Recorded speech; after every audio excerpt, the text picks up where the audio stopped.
Alô, comunidade, eu sou o Rodrigo Viana, esse é o ICL Urgente, com as principais notícias do Brasil e do mundo, sempre às 5 horas da tarde, análise, a quente e atualização das informações para você. Com a gente, a Laura Couto, na Central de Informações da redação do ICL. Boa tarde, Laura. Boa tarde, Rodrigo. Boa tarde para você que está nos assistindo pelos canais do Instituto Conhecimento e Liberta e Eduardo Moreira no YouTube. E muito boa tarde para você que está nos ouvindo pela Rádio São João, em Quixadá, no Ceará, e pela Rádio Cultural FM no Rio Grande do Sul. Vamos lá, Rodrigo. Vamos lá, boa tarde para você que mora nesse país em que a briga na extrema-direita pode rachar o partido de Jair Bolsonaro. O filho 03, o Eduardo Bolsonaro, já está falando de sair do Partido Liberal e levar com ele vários deputados extremistas que não aceitam acordo com o Centrão. Será que eles vão chegar a esse ponto? Vamos falar daqui a pouco sobre isso, o jogo bastante desarrumado no campo da extrema-direita e um dia importantíssimo, o dia D para as pretensões de Lula em 2026, com a votação da isenção do imposto de renda. Vamos falar bastante sobre isso nesta tarde, nesse fim de tarde, com as atualizações aqui no ICL Urgente. Nesse momento, exatamente nesse momento, a Câmara se prepara para votar o projeto de isenção do imposto de renda para quem ganha até R$5.000. A gente tem imagens lá do plenário. Nesse momento, os deputados estão naquela fase das breves comunicações, o pinga-fogo, sabe? Aqueles discursos ainda curtos, prévios, ainda não entrou o debate propriamente, o debate central da questão da isenção de imposto de renda, mas é o tema central na pauta de hoje na Câmara dos Deputados. A gente tem imagens de lá, quem está discursando agora é o deputado Paulo Lemos, do PSOL do Amapá, uma sequência de parlamentares falando. Você percebe que na mesa ainda não está o Hugo Mota, o que significa que não estamos ainda na fase mais importante da sessão. Quando o Hugo Mota sentar por lá, e aí sim os trabalhos vão avançar para a votação desse projeto, que é promessa de campanha de Lula na eleição de 2022, né? Isentar quem ganha até R$5.000. Enquanto a gente espera por essa votação, a gente tem a informação já de que o relator da proposta, o Arthur Lira, avisou que não vai aceitar mais nenhuma sugestão para o texto base que será levado ao plenário. Ele tem um texto base que veio com acordo, né, com o Fernando Haddad, tem a proposta de isentar quem ganha até R$5.000 e de compensar isso cobrando imposto de quem ganha muito. O Arthur Lira falou: a proposta dele não terá mais sugestões. O texto base está pronto.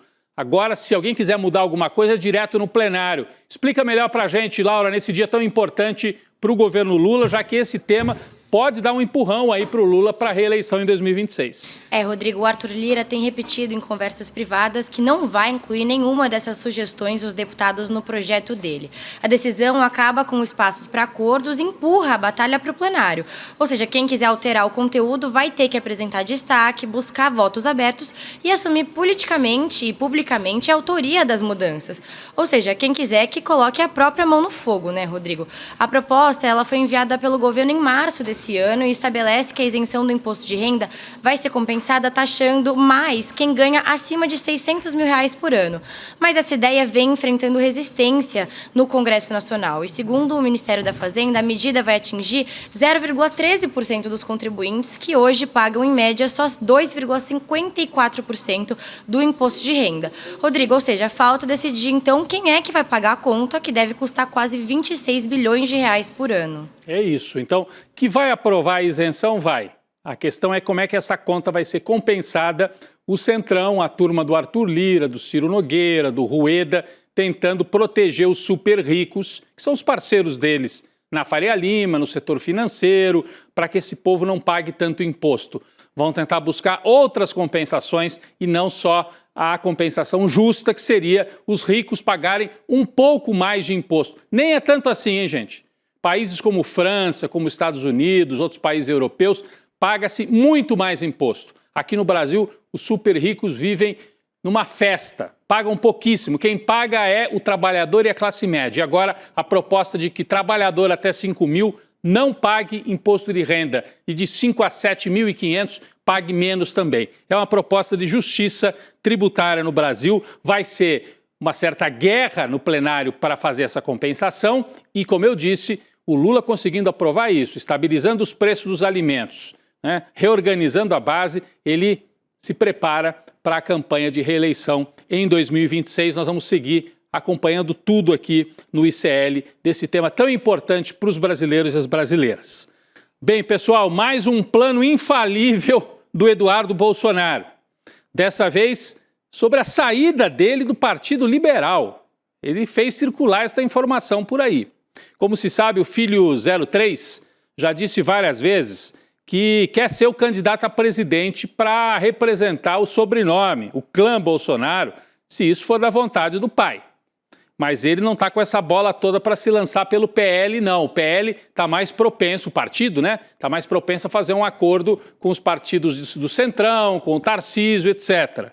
Por conta disso, Eduardo Bolsonaro está convencido de que, se necessário, vai mudar de legenda, vai buscar um outro partido. Quem trouxe mais informações sobre isso hoje foi o blog da Andréa Sadi, no G1, e a Laura Couto resume para a gente essas informações. Laura. Rodrigo, o Dudu Bolsonaro leva em consideração alguns fatores para tomar a decisão de deixar o Partido Liberal. Ele está convencido de que ele precisa de espaço para construir o próprio nome como sucessor do pai, mas que esse espaço não existe no PL no momento. Primeiro, porque a situação está insustentável com ele dentro do partido, e até aliados do deputado concordam com isso. Em segundo lugar, o parlamentar está incomodado com a falta de estrutura para ele tocar a comunicação e continuar essa articulação que ele tem feito nos Estados Unidos. O Eduardo Bolsonaro acha até que a Michelle recebe mais dinheiro para tocar o PL Mulher do que ele nessa empreitada antipatriota nos Estados Unidos. Mas isso é óbvio, né, Rodrigo? Porque o Eduardo está lá onde o PL não precisa de articulação política para eleger deputados e senadores em 2026. E ainda não se sabe quando o Eduardo vai deixar o PL e também não se sabe para qual sigla ele iria. Mas o PRTB do Pablo Marçal é apontado como um destino possível. E tem mais, Rodrigo, o Eduardo tem dito que vai levar com ele outros 30 deputados do Partido Liberal. Mas essa estimativa é desacreditada e chegou a causar até risos dentro dos membros do Partido Liberal. É uma coisa, Laura, de fato, existem aí 30, 40 deputados do PL que são radicais de extrema-direita. A gente viu, são aqueles que ocuparam a mesa da Câmara naquele episódio tentando impedir o Hugo Mota de sentar na mesa da Câmara. Mas não quer dizer que todos eles iriam para essa aventura com o Eduardo Bolsonaro, porque sair do PL é colocar em risco a reeleição de deputado. Então, essa conta não é uma conta aritmética fácil assim, não, e o Eduardo Bolsonaro pode estar correndo um grande risco se der esse passo, né? O Jair deu, né, quando foi candidato em 2018, foi candidato por um partido microscópico, o PSL, que ele transformou num partido maior depois. E aí acabou migrando para o PL. Mas mostra o nível de confusão que existe na extrema-direita, não há nada acertado, o ano vai chegando no seu último trimestre e a direita não se acerta sobre o cenário para 2026. Bom, enquanto Eduardo Bolsonaro delira com essa ideia de ir para outro partido, levar 30 aliados com ele e ser o próximo presidente, o Partido Liberal continua se articulando para tentar salvar o deputado da cassação, provavelmente a pedido do pai dele, né, o Jair. A bancada do PL pediu que parlamentares apoiem uma emenda que pode livrar o Dudu da acusação de tentar interferir nos processos do STF. Está a manchete aí na tela. PL busca apoio para a emenda que salvaria Eduardo Bolsonaro do crime de obstrução de justiça. É mais um plano desses aí, mirabolantes deles, né? A proposta prevê que não constituiria crime de obstrução de justiça manifestação crítica, atividade jornalística, atuação parlamentar ou qualquer outra forma legítima de exercício da liberdade de expressão. Tudo bem, o exercício legítimo da liberdade de expressão é uma coisa.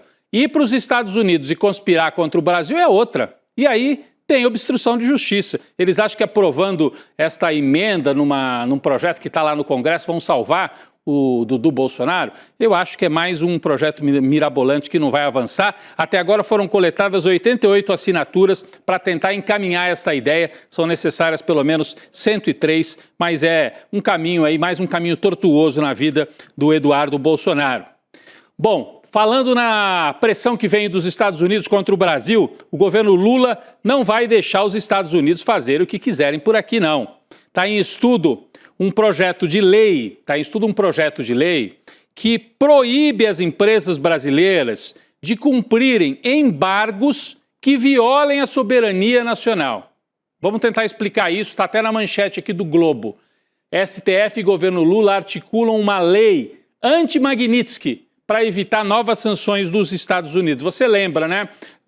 A lei Magnitsky veio e havia o entendimento de que os bancos brasileiros teriam que atender a lei que foi feita lá nos Estados Unidos, só que os bancos têm sede no Brasil. Então, é preciso aprovar uma lei para esclarecer até onde que as empresas brasileiras têm ou não têm que seguir, né, determinações que vêm de fora do país. E, a princípio, não tem que seguir. Mas o projeto de lei está sendo costurado aí pelos poderes. Segundo a apuração da Malu Gaspar, Lula e Hugo Mota já foram consultados sobre o projeto e deram aval à iniciativa. Mas ainda não está claro se o texto virá como uma proposta do Executivo ou se vai ser apresentado por algum parlamentar para esclarecer esses pontos e criar uma legislação que dê segurança para a atuação também das empresas brasileiras em relação a esse ataque à nossa soberania e às nossas empresas.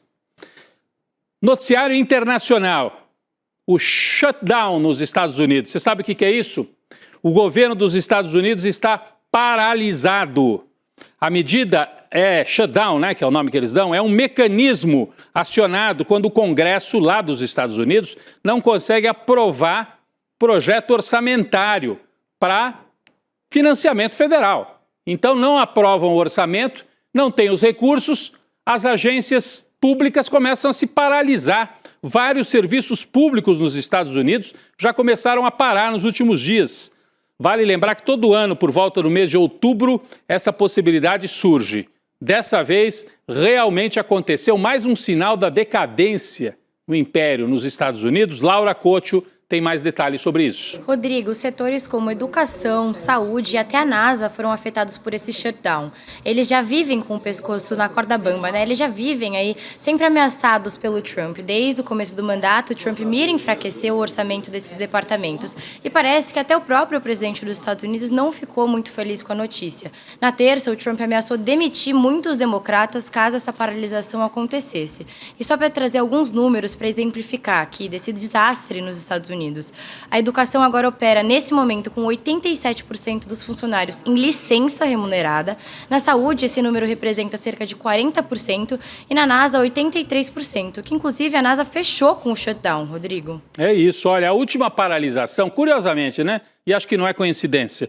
A última paralisação desse tipo ocorreu justamente entre 2018 e 2019, no primeiro mandato de Trump. Ele gera instabilidade, não consegue negociar com a oposição democrata e as coisas se paralisam. É falta de articulação parlamentar. Na época, em 2018 e 2019, o impasse aconteceu depois que o Trump exigiu que o Congresso aprovasse gastos para a construção daquele muro na fronteira com o México. O presidente depois teve que recuar, porque houve uma situação muito parecida com a que nós estamos vivendo agora. Mas aqui no Brasil, esse tal de shutdown, né, acabou sendo um presente para nós, porque olha só o que aconteceu. A Embaixada dos Estados Unidos no Brasil, que usa as suas redes sociais como se fosse um Nicolas Ferreira, um MBL da vida, fazendo provocações, a embaixada anunciou a paralisação do conteúdo das redes sociais. Acho que não tem dinheiro para pagar o rapaz que faz as postagens. Parou até isso. É um alívio para a gente. Esse aí não precisa voltar, hein?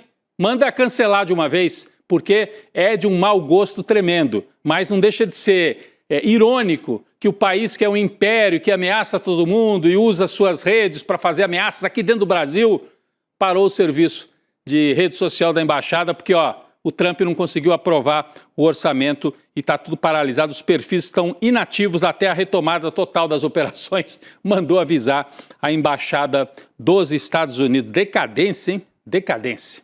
Bem, vamos falar do Supremo Tribunal Federal, que tem cumprido um papel tão importante no Brasil nos últimos anos. Tem novo juiz para ser aprovado lá no Supremo? Novo ministro? Será? Olha só essa informação aqui. Após o ex-presidente da Corte, Luiz Roberto Barroso, ele entregou, passou o cargo essa semana para o Fachin, ele sinalizou uma aposentadoria antecipada.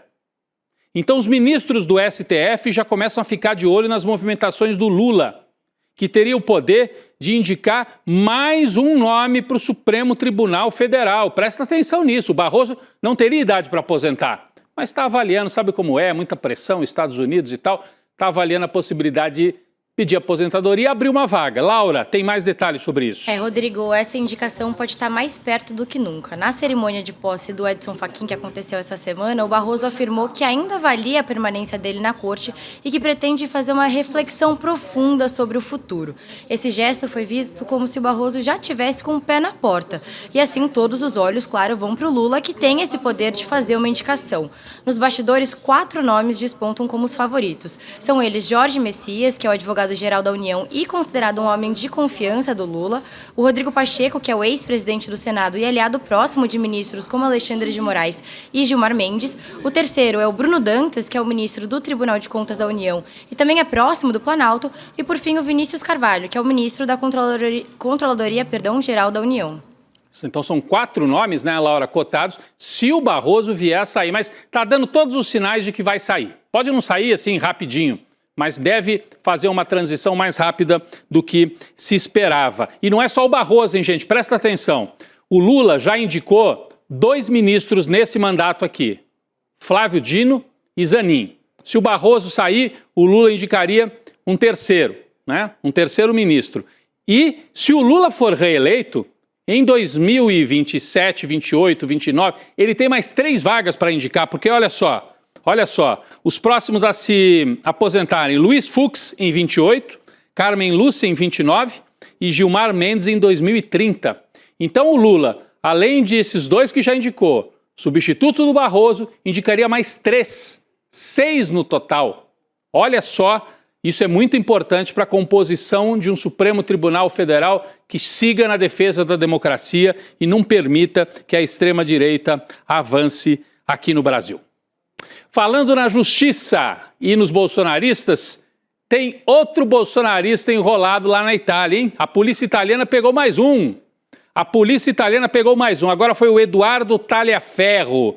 Esse rapaz trabalhou como assessor do Alexandre de Moraes e depois mudou de lado, né? Se revelou um bolsonarista e foi detido hoje na Itália. É mais um que escapou para a Itália com sobrenome italiano, achando que era salvo-conduto. E agora está preso.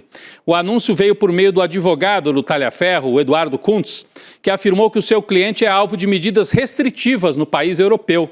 No mês passado, Moraes pediu a extradição do ex-assessor, que é acusado de 4 crimes pela PGR. Além do advogado Kuntz, um outro advogado também foi procurado lá pelo Tagliaferro, que está todo enrolado, está que nem a Carla Zambelli, tendo que responder para a justiça lá na Itália. Diga mais, Laura. O Eduardo Tagliaferro procurou o Fábio Pagnosi, que é outro advogado da Carla Zambelli, que por sua vez também está presa na Itália agora desde julho.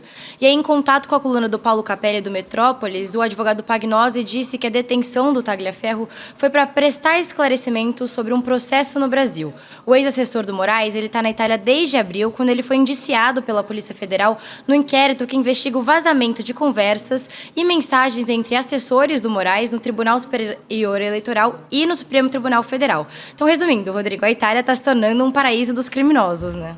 Paraíso, mas nem tanto, né? Porque estão presos, né? A Carla Zambelli presa e o Tagliaferro agora também preso. E lembrar que a Carla Zambelli diz, não, eu sou inalcançável, eu vou para a Itália, não farão nada comigo, até porque tem um governo de extrema direita lá, mas na Itália ainda há uma certa separação entre os poderes, o judiciário tem uma certa autonomia, uma autonomia que funciona, e aí estão tendo que responder, inclusive a pedido da justiça brasileira. Importante, e ele provavelmente terá que responder aqui no Brasil, porque tentou ajudar os bolsonaristas a embaralhar julgamento do bolsonarismo aqui no Brasil, esse Tagliaferro. Precisa ser melhor investigado. Ainda sobre 2026, a gente dizia, né? Agora está acontecendo um evento importantíssimo na Câmara, a aprovação da isenção de imposto de renda. Mas antes disso, informação urgente com Laura Couto, noticiário internacional, é isso, Laura? Rodrigo, notícia de agora. Os barcos Alma e Sírios da Flotilha da Liberdade foram sequestrados pelas forças de Israel. No total, 15 brasileiros estavam a bordo das embarcações que foram sequestradas. A interceptação foi realizada pelas forças militares de Israel nas águas internacionais, enquanto a flotilha tentava ingressar no território de Gaza. E no momento, o ICL está trabalhando para confirmar a segurança e a situação de todos os participantes a bordo. Daqui daqui a pouco a gente volta com mais informações, Rodrigo. É isso, Laura, um pouquinho antes de entrar no ar, eu também recebi aqui a informação, estamos checando, existem já vídeos, interceptação de barcos dessa flotilha, tem dezenas de barcos de várias nacionalidades e a Marinha israelense teria interceptado de forma ilegal alguns desses barcos.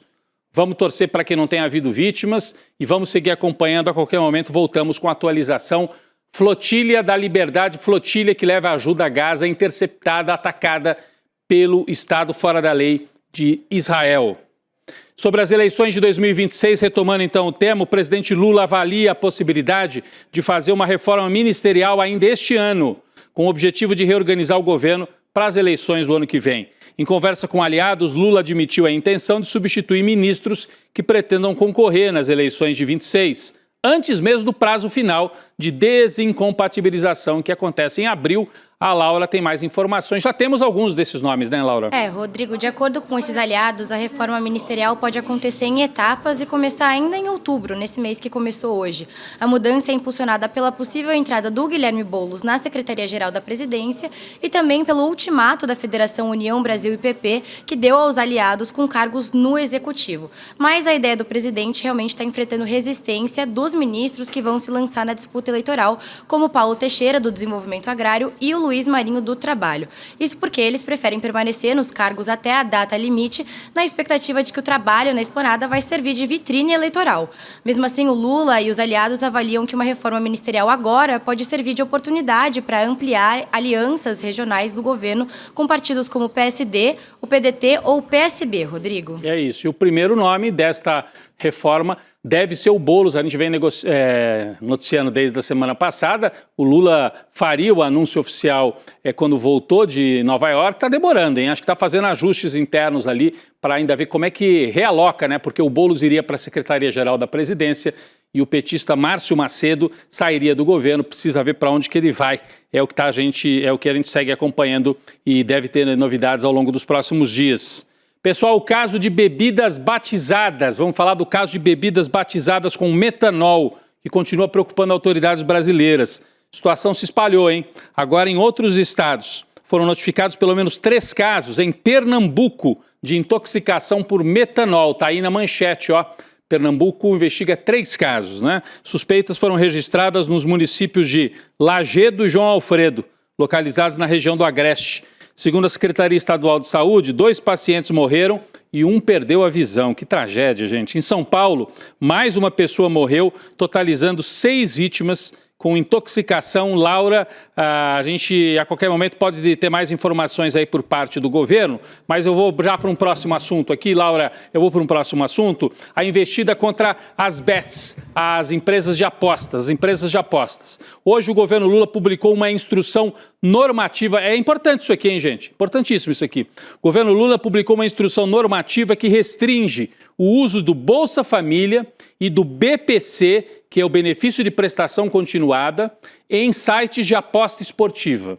A medida segue uma determinação do STF que exige ações concretas contra o uso de programas sociais nos jogos de azar online. Agora sim, Laura, mais detalhes sobre esse tema das bets. Rodrigo, com a decisão do governo, as bets vão ter que fechar os perfis de quem recebe o Bolsa Família ou o BPC.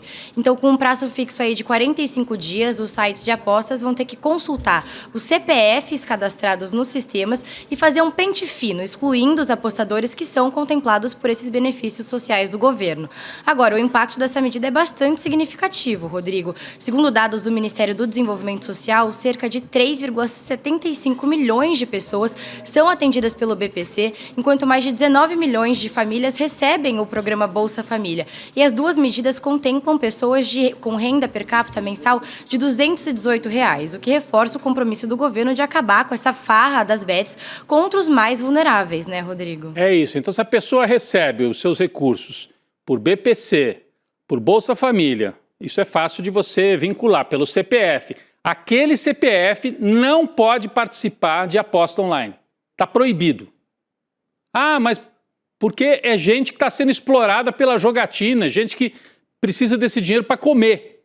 E às vezes está colocando a sua família em risco para mandar dinheiro para empresas que não geram um emprego no Brasil e geram problema social seríssimo e tira dinheiro, tira comida da mesa dos brasileiros mais vulneráveis, uma medida necessária, importante, adotada aí pelo governo.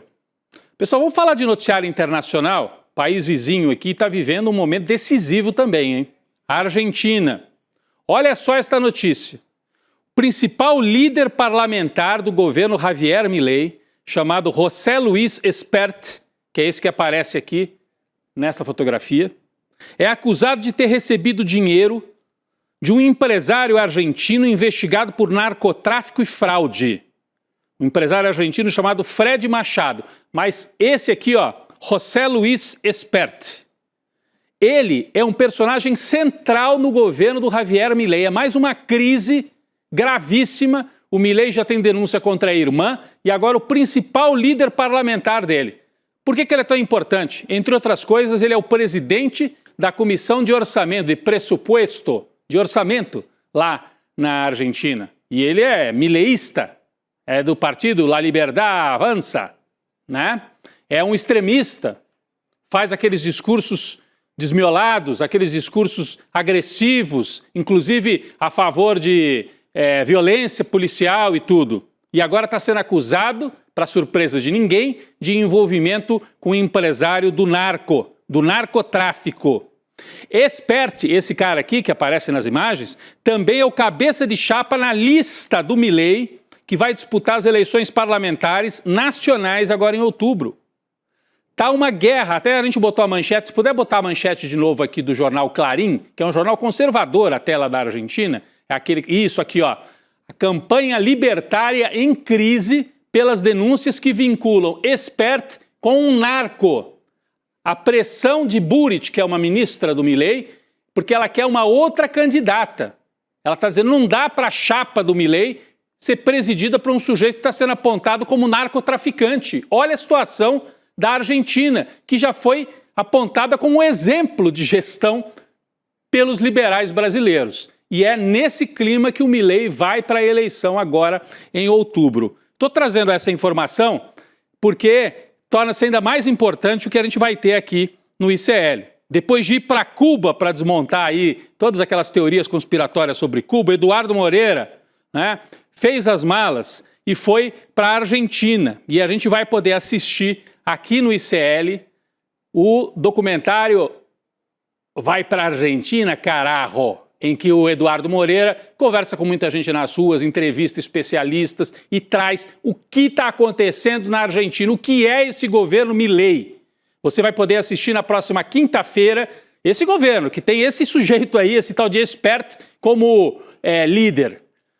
Próxima quinta, 9 de outubro, 8 da noite, você assiste o documentário ao vivo aqui no ICL. Documentário dirigido pela Ju Baroni e pelo Fabian Restivo. Nós temos um trailer, temos um trechinho para assistir. Vamos lá. O presidente Javier Milei adotou uma série de medidas econômicas que repercutiram positivamente no consumo. Milei's big cuts work. Things are going pretty great for him. ¡Viva la libertad, carajo! Encuentra un país insatisfecho, empobrecido, y ahí aparece como el Mesías. Estamos frente al fin de esa aberración llamada la justicia social. Es un proyecto político de reconfigurar la sociedad. Nunca hubo un momento tan terrible como el que padece Argentina bajo Javier Milei. Estamos hablando de despidos masivos. Lo que es la capital de Buenos Aires sí hay trabajo, pero en la provincia no hay. Este gobierno no tiene contemplación con cada trabajador. Los medios internacionales dicen que Milei está recuperando la economía en la Argentina. Está recuperando la economía para cierto sector que no es el nuestro. Hay mucha más gente viviendo en la calle. El pueblo va a defender al pueblo. ¿Cómo hacemos para oponerse a esta tragedia del gobierno de Javier Milei? ¡Milei, basura, por la dictadura! ¡El verdugo de los jubilados! Hay que seguir apostando a la calle e a desobediência civil.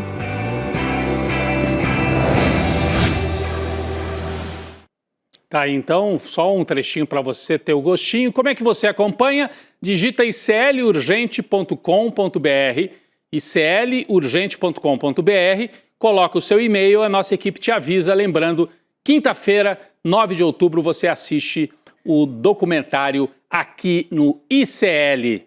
Valeu, gente. Obrigado, Laura, mais uma vez ao vivo aqui, inclusive com atualizações lá da flotilha. Muito grave o que aconteceu. A gente traz logo mais no N2 mais informações. Valeu, Laura. Até amanhã, Rodrigo. Até amanhã. Vem aí o N2 com a Gabi, o Chico sai, daqui a pouco eu tô por lá. Valeu.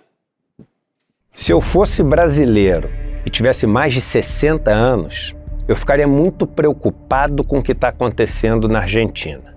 Porque Javier Milei tem sido usado como exemplo por várias pessoas que querem se candidatar à presidência da República no Brasil. E o que ele está fazendo na Argentina com os aposentados, talvez seja a maior maldade já feita com os aposentados em qualquer lugar do planeta. Esse é um dos assuntos que a gente comenta no nosso novo documentário Vai pra Argentina, Carajo, que a gente vai exibir aqui no ICL gratuitamente no dia 9 de outubro, uma quinta-feira, às 8 horas da noite. Se você tem o interesse de entender o que está acontecendo lá, não perca esse documentário. E no dia 9 a gente se encontra. Você tem um canal, rádio ou TV? Chegou a hora de levar ao seu público o jornalismo que faz história. Democracia! No ICL, você tem acesso exclusivo a Chico Pinheiro. Esses caras fardados sempre estiveram tumultuando a vida democrática neste país. Leandro Demore. Aqui foi tudo tomado pela água, ó. Heloísa Vilela. Que a mesquita é aqui dentro do campo de refugiados. Juliana Dalpiva em campo. Muita gente acompanhando esse julgamento que é histórico. Apurando tudo de perto, feito por quem entende. São histórias que mudaram o Brasil e você pode levá-las ao seu público. Seja nosso parceiro. Use nossa programação gratuitamente e fortaleça seu conteúdo com credibilidade. Acesse icl.com.br/parceria. Juntos, levamos a verdade mais longe.